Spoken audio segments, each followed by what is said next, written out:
அதனாலதான் ஆட்டுக்கு வால் ஆண்டவன் அளந்துதான் வச்சிருக்கான்.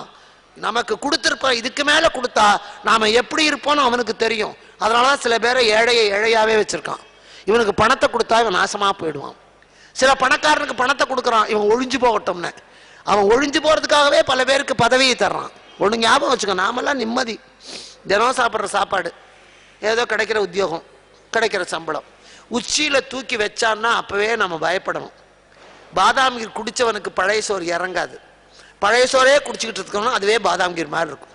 நம்மள பாதாம் கீர் குடிக்க வச்சு 100 கார் முன்னாடியும் பின்னாடியும் வர வச்சு 50 பேரை காலில் விழ வச்சு தோரணமும் போஸ்டரும் கட்ட வச்சு ஏற்றி உட்கார வச்சு அதுக்கப்புறம் குப்பரை தள்ளினா சொரிநாய் கூட நம்மளை திரும்பி பார்க்காம தெருவில் அதை விட கொடுமை வேண்டவே வேண்டாம். நம்ம நாமாவே இருக்கலாம். அதான் முக்கியம். எது நல்லதோ, எதிர்காலத்துல எது நல்லதோ. பணத்தை வாங்குற போது தெரியல, பின்னால மாட்டிக்கிட்டு ஜாமீன் கிடைக்குமா